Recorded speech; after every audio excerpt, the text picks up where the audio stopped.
Hello, everyone. Welcome to the Psychology and Spirituality, a Bridge to a Better Life discussion. I'm your host, Marcia Trajano, and with me are Dr. Anahy Fonseca and Jussara Korngold. Hi, everyone. If this is Hello. the and if this is the first time you're watching this podcast-like program, please note that the psychology and spirituality are weekly talks and are based on the works by Joanna de Angelis, and they're here to offer you and us a safe space so that we can compare, confront, correlate, and most likely expand our spirituality concepts from a psychological lens and also bring in some perhaps some insights, actionable tips, and even real world advice to help all of us lead a better life. We're here today to discuss the ideas of going through some challenging times, times of conflict, of war, or even just a personal loss. And the other part of it, which is the idea of gratitude, right? As we go through them. And I really look forward to hear from you, Dr. Fonseca, and you, Jussara, so that perhaps we can break down those topics and discuss the symbolism that is found in certain myths and what they teach us about loss, about gratitude. But before we start our conversation, I would like to take a moment and recognize the organizations that are sponsoring this program. AMI Brazil, the TV Mansão do Caminho, the International Spiritist Council, and the United States Spiritist Federation. And make sure you hit subscribe if you haven't done so already. Love to hear from you. If you have any questions, feedback, comments, please write in the chat window and we'll address them later on. But so I'm here and I started to just peruse through this really interesting book, The Psychology of Gratitude, which is the last book in the psychology collection by Joanna de Angelis. And it's good to understand that it was first published in 2011, and the English translation, I believe, was published in 2 years later, in 2013. And Joanna invites us to look into all of our moments, good and bad, whatever, and look at those and really exercise gratitude, right? And she offers us this idea that once we do that, we will live happier and more peaceful life. So the problem, why we're talking about gratitude, the problem is that we do live lives that are not easy, right? Our our times are times of violence and even cruelty on one hand, or perhaps indifference on the other. So let's talk a little bit about this role that gratitude brings. Are you okay with me maybe read a little part of how she starts the book? Is that okay? Yes, please. So first of all, she begins with, and I just real short paragraph. Allegories have always been part of the collective unconscious of society during difficult times in history. So I always thought right here, right? How did we do that? And of course, Joanna goes on to say it was through them, those allegories, as well as fairy tales and folklore, that it became possible to present logical explanations for the complexities of phenomena in life, whose circumstances make the latter acceptable, for the scope of myths encompasses all questions related to human beings. Love it. So she goes on to talk about the myth of Perseus, and it's super interesting. And I'd like to bring to you this myth, and I wrote it here, right? Uh, Perseus was the son of Danae, and forgive me for mispronouncing the Greek names, right? Danae, who was a human being, an earthly being, and of Zeus, the god of Olympus. And an oracle prophesies to Danae that uh, her father, right, the king Acrisius, that his grandson would kill him. Oh, what to do? This is the drama of life, right? My own grandchild is going to kill me. What to do? So he, interesting enough, puts them in a box and into the sea. And of course, Zeus, being a god, manipulates somehow, controls the waters and the winds, in so that the mother and the child get to this new island, and they grow up. And it was later on that everything starts to hit because um, as a grown man, Perseus is uh, is trying to protect his mother from the king of the island that they start to live. That he apparently Danae was quite amazing, right? Because everybody liked her. So the king wanted her, and Perseus was like, "What to do? What to do?" And to help the mother, he goes into the adventure. And long story short, he's supposed to bring the head of Medusa, and he brings back, and it's a lot of information here, so a lot of symbolism that both Jussara and Anahy will talk about it. But it is all about uh, going through all of those efforts to protect. And what I'd like to bring here, perhaps, is the fact that regardless, Perseus became, right, king, but he was so humble and grateful that to the end of his life, he never really pursued to be more than what he was, right? And Joanna talks to us that he pursues was really victorious, she says, at the end of the entire saga of their lives, because he discovered the psychological significance of his own existence.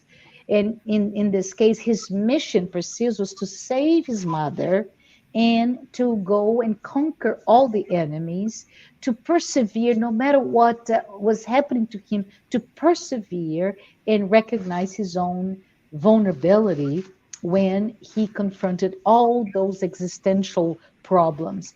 And his persistence is what moved him to the path to individuation, right? Because all of those items that he encountered were there, and they were allegories of the ego and the shadow. Ah, so much in just a minute or two.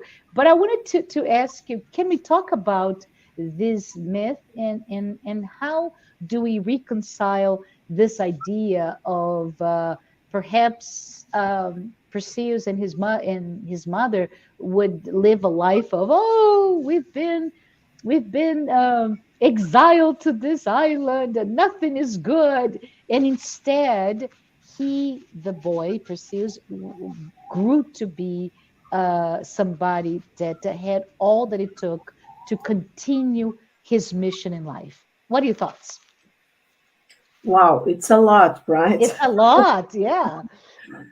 Okay, so we are talking here also because Perseus, to save his mother from the king, right, had Hmm. one of the things that the king asks, so is to so that Perseus brings the head of one of the gorgons, Correct. Medusa. Hmm. So he has to kill Medusa to protect the mother. And of course, in the story that everyone can go and read further, some of the gods, because he's king, he's sorry, son of Zeus. Mm-hmm. So some of the gods help Perseus in this achievement to try to face Medusa.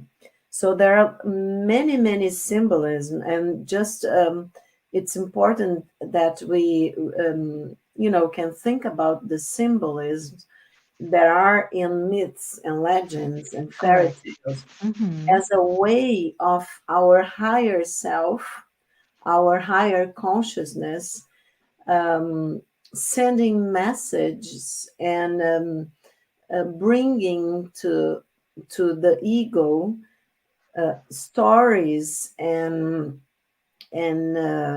thoughts, we could say, that must be active, perceptions that must be active for the, let's say, the work that the ego is supposed to be doing. You talked about individuation, right, Marcia? Mm-hmm. So our purpose, according to Jung, and of course then Joanna is going to expand this concept, because she says that Jung's self, capital S, Mm-hmm. is the spirit, our spirit, that it's in the depths of our psyche, in the depths of our unconscious. So the individuation, as you said, becoming whole in this life, doing, realizing, and executing, if you could say, doing our personal myth, discovering which is our personal myth, uh, in a sense that what am I supposed to be doing for my soul and my spirit in this life, and putting together everything that all the pieces, I say, of ourselves, all our complexes, our experiences, memories, in a way that it's a whole, that we can understand ourselves as a being, a spiritual being in, evolving in development, not only of our personalities, but also evolving in a sense of our spirit, having this experience here in this life and learning with it and exercising whatever the spirit decided that he or she or it would like to be doing, experiencing, and learning in this life. So it is a process of growth. And I think, Mm-hmm. Precious, it's a wonderful myth that is talking about a solar hero. I mean, a hero that develops this consciousness, this broader consciousness, Mm-hmm. and finds, as you said, his purpose in life. Okay, he didn't want to kill anyone, but Yeah. his Joanna reminds us that he is known as the destructor. Let's say, Yes. Yeah. Yeah. of course, because it's all symbolic. We have to destroy some things in our lives. For instance, some ways of thinking that um, and of perceiving and feeling things that can get in the way of our development, of our psychic and spiritual development. So if and the ego many times, because it has issues with something that the ego feels at it is threatening it, the ego. Mm-hmm. So the ego is going to protect itself, the self image, the way that I think I am, that I understand myself. And if, for instance, aggressiveness, because we are talking about destroying things like Perseus, Mm-hmm. he's going to kill the grandfather, he has to kill the Medusa, he has to go against the king that is threatening his mother's life and all of this. So, okay, but to face this, I'm talking about, in a way, aggressiveness. Okay, and okay, but I don't want to be aggressive, and I say I'm not. I'm peaceful. I want to be kind to everyone, and I really do want to be kind to everyone. But everybody has, because it's an instinct. that we have to deal with. We are in a flesh and blood body, and we have to deal with our instincts and so on and so forth. So, how do I do that? If I repress my aggressiveness and I say that I'm not that, I I don't harm anyone. I don't harm myself because I'm very peaceful. I have to love myself. I have to love my neighbor. So I don't have any aggressiveness. Okay, but I do have. So when this drive comes from any situation that life asks for us, and I have to protect myself, what am I going to do? The ego repressed and sent back to the unconscious. Yeah. Okay, it denies many times or projects Hmm. to other an enemy or whatever.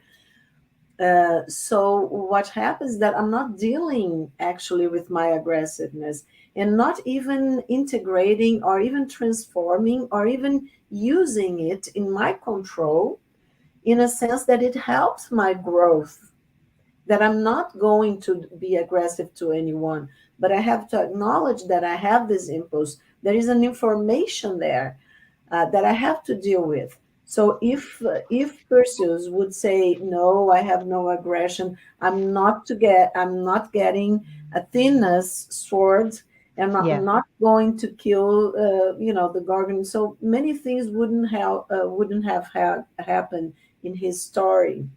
So I think we should start here. How do we make, the what Jung calls our shadow, a complex that it's mainly unconscious, but can be parts of it can be conscious. Hmm.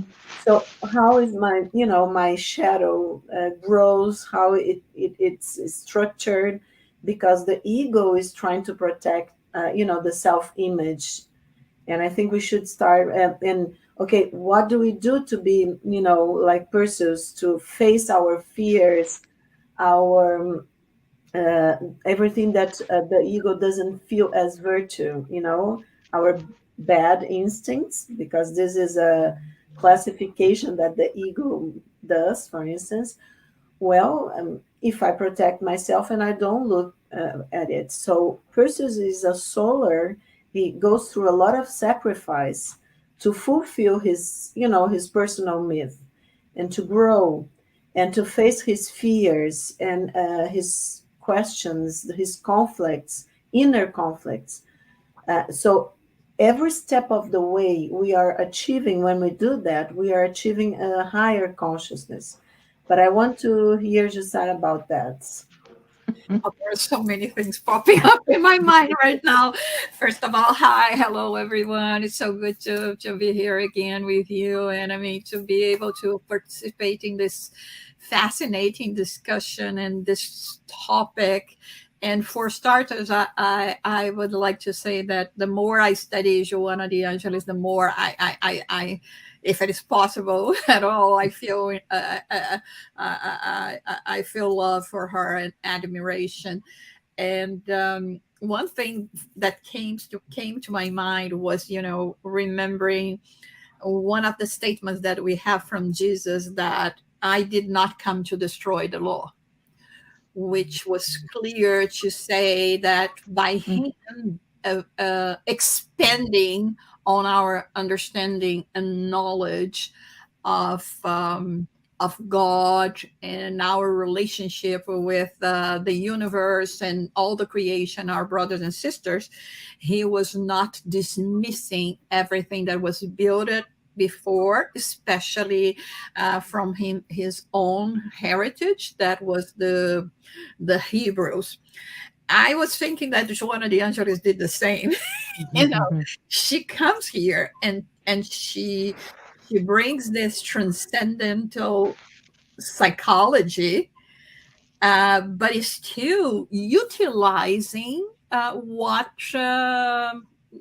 you know ordinary psychology utilizes, using the myths. It's still for us to get there, not only in the knowledge of ourselves as one life, one being, but the knowledge of ourselves as immortal beings pertaining and connecting to everyone.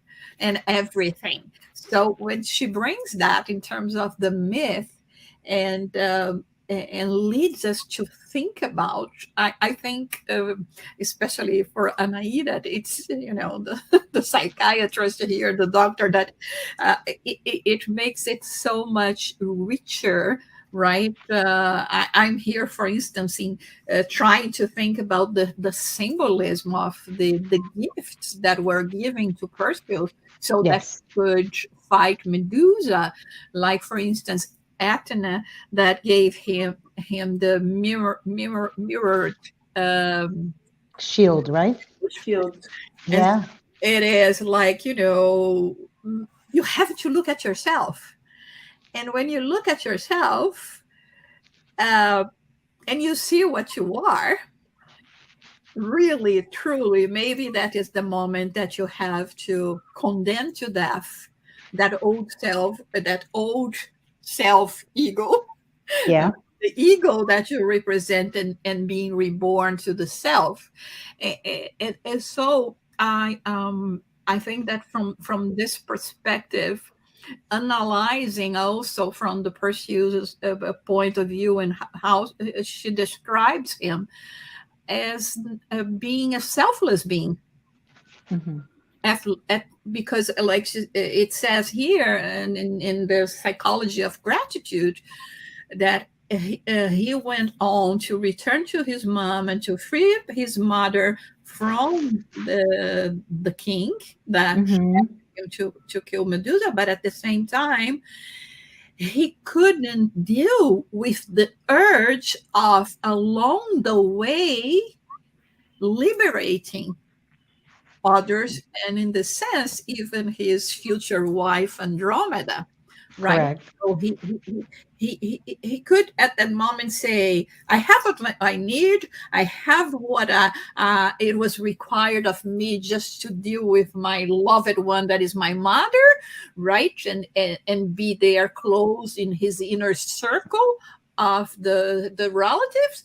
But then he was seeing along his path so many people that were in need of his assistance, and that he had the means to help, and he did. And of course, he prolonged his return, but he couldn't be blind to the fact, to the cries of the needs. So I think it's so beautiful, so many things that we can learn from this passage, and from where he came. I mean, his,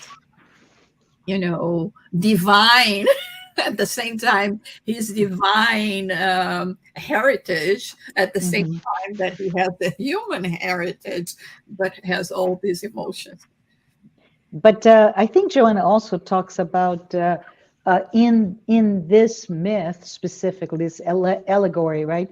That for Perseus, he triumphs and she keeps using conquering, triumphant. So there's the sense of overcoming those that we could call punishments, right? Or those tasks that he was required to do or chose to do. But she says because he did all through love, and he did it all with a sense of gratitude that only comes out with his own emotional maturity. I love what she says about Perseus. I became a fan of Perseus through Joanna because it's often, right? Often we all suffer.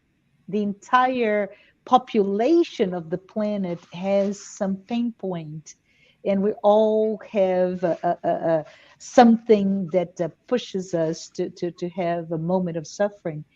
And so we could all be victims of the suffering, or we could look like Perseus. Of course, it's fiction here, but look and arm ourselves with tools and with imagination and overcome with joy, with gratitude, with humility. Those are the thoughts that came to my mind as I was reading this book today. So I'm listening to you and think of everything that Joanna asks us to reflect upon. Mhm. And we are talking about the hero myth, so the development of consciousness and a higher consciousness, because then the solar hero is the one that brings a higher consciousness, like Jesus, like Jussara told us, that shows us the way to this path of evolution of our spirits, and going back to the unity and to the transcendent that is God, right? In a sense that our spirits grow and have to develop this higher consciousness. But I wanted to also remind you all that we were talking about all the symbolism, and why Joanna brings this and so many symbols in the story, because the symbols are ways that are images, stories, and issues that comes from deep within, as I was telling you, and show us archetypal stories, ancient stories that we all have to face in this evolutionary path. So one of the things when we talk about the gods, of course, Greek gods, they are a way in the mythology of expressing these archetypes, right? These ancient stories that we all have to deal with. And just to remind everyone that I just chose some symbols because we Okay. have, for instance, Hermes that gave his sandals, the ones that wings. He's the god with sandals that have wings, and Uh-huh. he was the messenger between humankind and the gods in ancient Egypt. So, what does that mean? Why Hermes gives so we were talking that the gods wanted to help Perseus, so some gods gave them some gifts, like Hermes. So why is that? Because we need agility to go in this work, as Joanna de Angelis is saying. She always says, let's study, self-reflection, let's be brave to face our shadows, right? Because the path and the manifestation of the kingdom is not Mhm. outside of us, it's inside of us. The work, this kingdom of peace that Jesus was telling us, of love, unconditional love, peace, fraternity, and all the virtues. It has to be manifested within us, not outside of us. Outside of us is a consequence as when humanity grows together, right? So, this agility that we need in this inner work is represented in Hermes' sandals with the wings. He flies this in that way, okay, and makes this communication.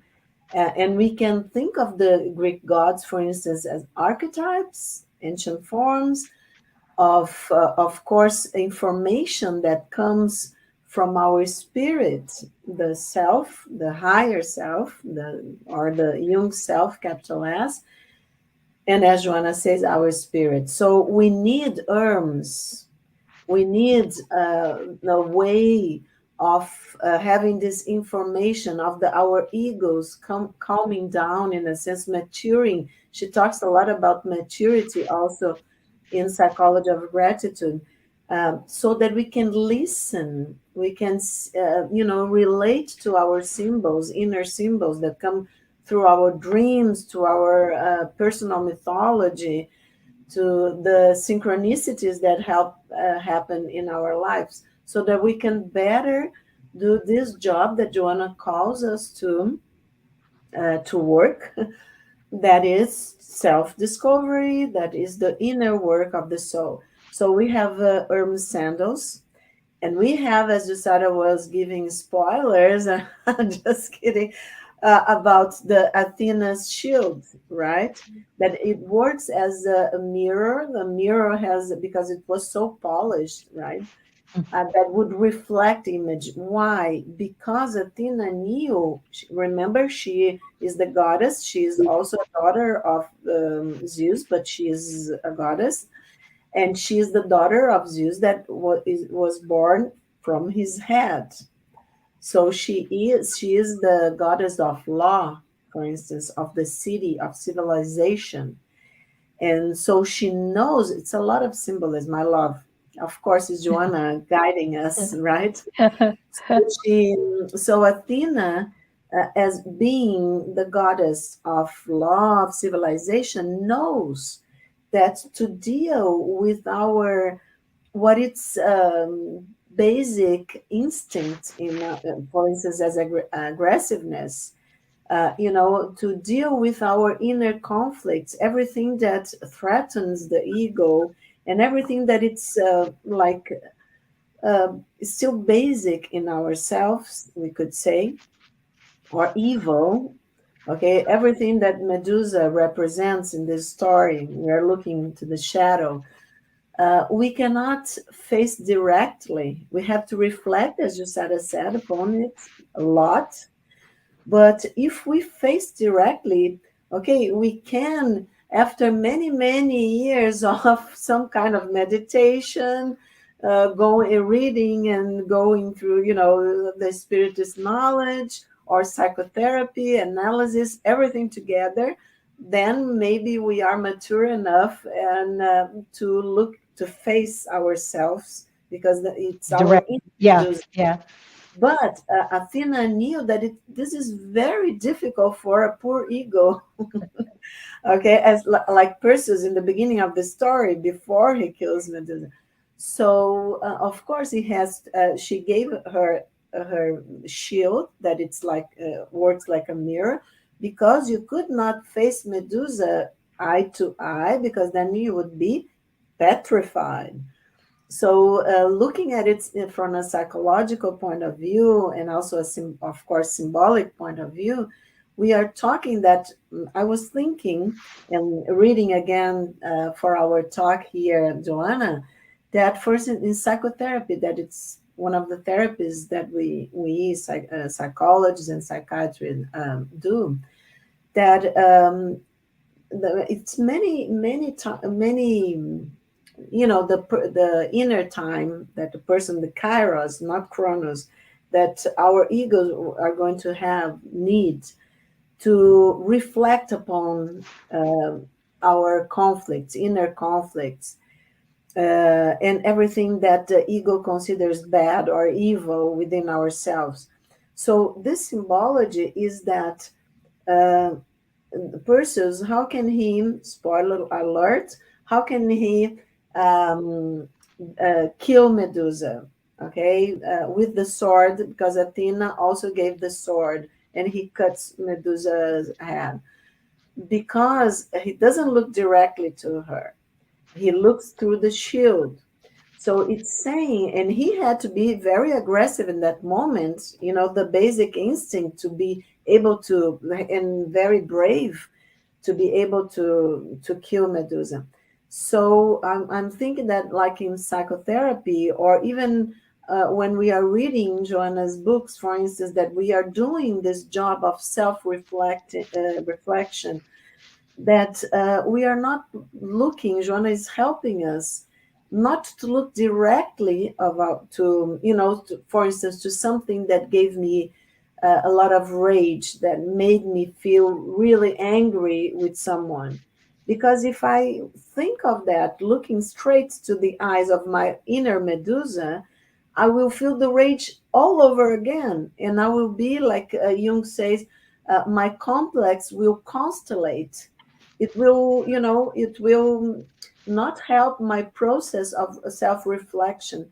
So I have to use a mirror. I have to use an author like Joanna. I have to read first. I have to reflect. I have to, to develop my inner strength to be able to face my shadow. And that's so wonderful.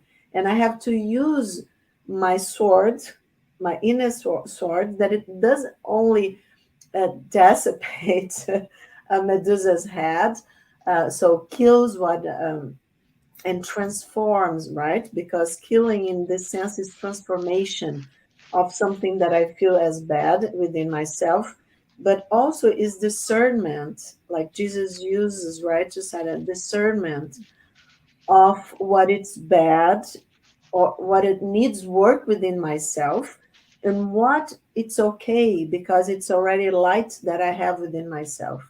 So I think it's all this symbolism is in this story, but it's we are not through yet. But I would love to hear you guys about this process of self-reflection, of being afraid of looking straight to our inner Medusa, and of the sword, as Jussara said, the discernment, the separation of what's good and bad. Yeah, I want to advocate in favor of Medusa here. Let's do it. Because I think as always we rush to judge, and we believe sometimes the fake news, right? Mhm. So there was a whole manipulation or a manipulative perception that was brought to us in portraying her only as a villain, and very much like in the Disney production, Mhm. the two movies that were released in 2014 and 2019 about Maleficent, where we just knew her as being the one that has cursed Princess Aurora and all that. Um, it brings us back in time to see what has released her shadow, her, dark side, Mhm. dark side into place. So why did she become that way? And in the Medusa story, we see that she was sexually assaulted by Poseidon in the temple of Athena. And Athena was not happy with that. And she was the one that made this beautiful maiden Medusa into this horrible figure that represents, and represents the feminine rage, and that is used up to this day. I think even as a manipulation and those atavic concepts that we have in relation to women. Women is the one woman is the one responsible for the original sin. Is the one that brings lust to man. Is the one that can be, as evil and getting to a rage like Medusa. And so there is so much image manipulation, and that not um, invites us to have a compassionate heart in relation to the whole story, to understanding everything. So not to excuse what she was doing after, because of the curse by Mhm. Athena, who, by the way, was very generous, right, in giving gifts to the one that she could have done that herself, right? She, and replaced her with her hair with serpents. And so she said, "Oh no, but now I'm going to help you also to cut her, her head off." Right. So it's so fascinating when we think about all that, and how something. I remember being very young, and I was always in love with Greek mythology. And little did I know that one day I would look at Greek mythology completely different, and each time more growing due to the understanding or the depthness of the understanding that we can get with Joanna de Angelis, that, like we said before, go even beyond what we can have in our schools here, because our scholars, as genius and laudable as they were, renowned as they were, equipped to do this as they were, could not getting to the point where she did. And so I think in a way, in the same way, manner that we look at Perseus and we try to look about his inner emotions and selflessness and lack of material interest when he was, the one entitled to be the king once his grandfather died in an accident, so to say, with Athena shield, Mm. right? Um, Also, Medusa being a victim, how she allowed herself to transform into that being that would just send coldness and no more have any kind of empathy towards others, and that was they were kind of petrified by the coldness and the horror. So yeah, I think it's very important that we are talking about this and thinking about our own behaviors. How are we behaving ourselves? Because since we know that we are going through so many struggles, and our planet is going through so many things, that it would be so much easier for us to have a reaction as there is nothing I can do. I just going to shut myself out from the world, and as retribution, I'll give my cold scoff and things.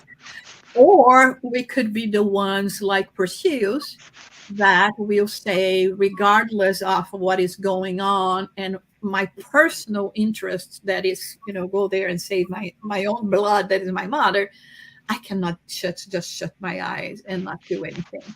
So Mhm. I think we also can think about it in our behaviors, and in our day-to-day lives, and position ourselves as one or the other. Is going Light is going to prevail, or we are going to let shadow uh, dominate us? But I love your empathetic view of even the so-called, she's known as the monster, Medusa. And Medusa in art history is depicted in so many beautiful paintings outside of the Greek sculptures or um, depictions of Medusa. You see in so many different paintings, and it's always of that horror, as you said, Jussara, as the embodiment of rage. Regardless of that, the empathetic view of those of us, because in all of us, I think at some point there was a little Medusa, right? Somebody that felt perhaps wronged by Poseidon and then Athena. And in being wronged, you become rage. You are rage. You are a monster. So the question here is, how do we reconcile perhaps that idea of good and bad? The good in us as a victim, the good in us as the destroyer. As you said, Anahy, pursues was the known to be the destroyer, right? The killer, the protector. How do we reconcile in us those both of those attributes that we carry, perhaps, right? Yes, I think we are talking about acceptance. And Mm, also we can go, and that's what I think it's wonderful with Joanna. We keep she keeps opening doors for us, to mm, explore, and giving us instruments, if we could say, enabling us to, in this inner voyage, discovering ourselves. And for instance, I was listening to Jussara, and it came to my mind that Perseus give Medusa's head to Athena, and Athena puts in the shield. So her Yes. shield has Medusa head, a head in it. Yes. So if we are talking here about integration, acceptance, integration, balance between, for instance, masculine and feminine, the Mhm. forces, I'm talking about the archetypes, not gender, people, Mhm. archetypes. So, and how, and this integration, how can work together to the development of the being? That's wonderful. So, even if Athens, okay, is jealous of Poseidon with Medusa, and she's a feminine that supposedly, and that's what's interesting in Greek mythology, because since they reflect archetypes, and the archetypes always have the positive and the negative within them, Marcia, that you were Mhm. asking, because we are still in a dual dimension. Okay, so we are going to experience and learn what's positive because of we learn what's negative. We learn what's and that's the beauty of the the transcendent one, that God gives us this many lives and experiences so that we can evolve and learn.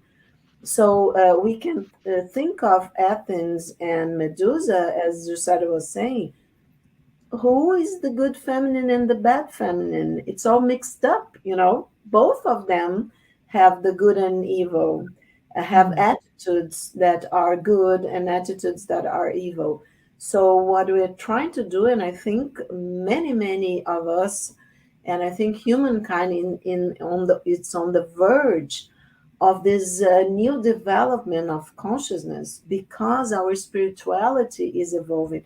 We are understanding better ourselves. Okay, there is much shadow in the world. We are still some wars pop here and there, but a lot of people is away. People are awakening to this, that we are spiritual beings, as spirit is knowledge tells us 150 years more even, is bringing to us this better understanding of Jesus teachings and the gospel. So I wanted to finish my talking reminding Yeah. that when Perseus cuts the Medusa's head, the blood Mhm. that, and blood is life, okay? So the Uh-huh. blood that comes from Medusa's head um, creates and gives birth to Pegasus. So it's the winged white horse that represents our virtues, the virtues of the soul that enable us to Mhm. travel through the mysteries of the spirit. I think this is Love it. wonderful. I know. It's super, super amazing. Just had any final thoughts as we're coming to an end? I was going to say about that, Anahy, that also about the symbolism of, the death of what represents the evil, the shadows that we give ourselves to. And once you eliminate that, in this case, they say she got pregnant by the sexual relation with Poseidon, and by dying, she gives birth to Pegasus and also to Chrysaor, which has a human figure, but he has a golden sword. So, and if they think about it, uh, also being pregnant and having had the child when she was in, you know, in this emotional stage, that represents the Medusa, and everyone should look at that would be petrified. She wouldn't be able to look at her children. Yeah. Yeah. Mhm. So I mean, and I think here we see it, the the polarity between good and evil, and when we, in terms to bring life forth, we have really to eliminate the dark, Yeah. the Yeah. Yeah. Yeah. so I think it's just so beautiful. It's so much more than we can expect just by reading the allegory, right? Yes. So I love this. I love to hear both of you today. The and Joanna, of course, when she brought to us her account of the allegory of Perseus. But I think I feel much more empowered to look into those stories with those with an eye for those additional symbolism, and what does it say about me when I am suffering or when I am going through some rage. What are the consequences of our rage? But with that, I want to say I will see you next time. And I appreciate everybody who's here in this conversation with us. And goodbye. Goodbye. I